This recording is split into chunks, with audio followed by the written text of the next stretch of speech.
आज भारतीय जनता पार्टी केंद्रीय निर्वाचन कमिटी नुआपड़ा उपनिर्वाचन पाई श्री जय ढोलकिया को प्रार्थी भाव में अनुमोदन करिछि एवं भारतीय जनता पार्टी सामग्रिक भाव में ए प्रार्थित्व को लेकर समस्ते खुशी अछंती एवं मन मध्य बनैचंती। नुआपड़ा विधानसभा रे एक ऐतिहासिक विजयी भारतीय जनता पार्टी को करबा पई से दृष्टि निर्वाचन प्रक्रिया भितर आसंता काली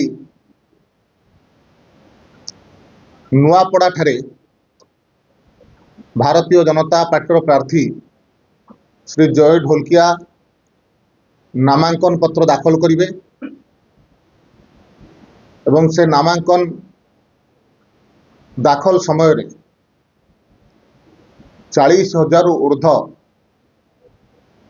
नुआपड़ा विधानसभार कार्यकर्ता कर्मी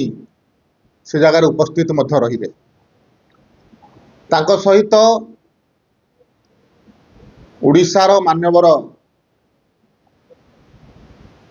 मुख्यमंत्री श्री मोहन चरण माझी, प्रदेशर सभापति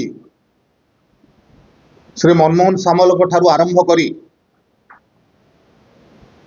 ओडिशा सरकारंकर उपमुख्यमंत्री मंत्रिमंडल अनेक सदस्य एवं अनेक सांसद और विधायक यही नामांकन पत्र दाखल समय रे नुआपड़ा रे उपस्थित रहिबे। ता सहित आसंता काली दिन पाखापाखि 11:30 समय रे नुआपड़ा ठारे भारतीय जनता पार्टी तरफ एक विशाल मिश्रण कार्यक्रम बा पार्टी रे जॉइनिंग कार्यक्रम रो योजना करा जायछि। से जॉइनिंग कार्यक्रम रे नुआपड़ार 100 रु अधिक वर्तमान सरपंच समिति सभ्य वार्ड मेंबर पूर्वतन सरपंच पूर्वतन समिति सभ्य ए प्रकार अनेक नेतृवृंद अन्यान्य राजनैतिक दल छाड़िकी भारतीय जनता पार्टी रे मिसिकरी भारतीय जनता पार्टी को आगो को बढ़ेबा एवं नुआपड़ा विधानसभा रे भारतीय जनता पार्टी को जितेबा पाई से जगह रे पार्टी रे मिसिबे। से दृष्टि नुआपड़ा बासी ए प्रार्थित्व परवर्ती अवस्था रे एवं भारतीय जनता पार्टी कार्यकर्ता मानी जो प्रकार मन बनई भारतीय जनता पार्टी को जितेबा पाई भारतीय जनता पार्टी को नुआपड़ा उपनिर्वाचन रे जितेबा पाई ता निश्चित भाव में नुआपड़ार फल जो दिन बाहर गोटे ऐतिहासिक फल दब एवं ओडिशा सरकारंकर गत पाखापाखि 16 मासर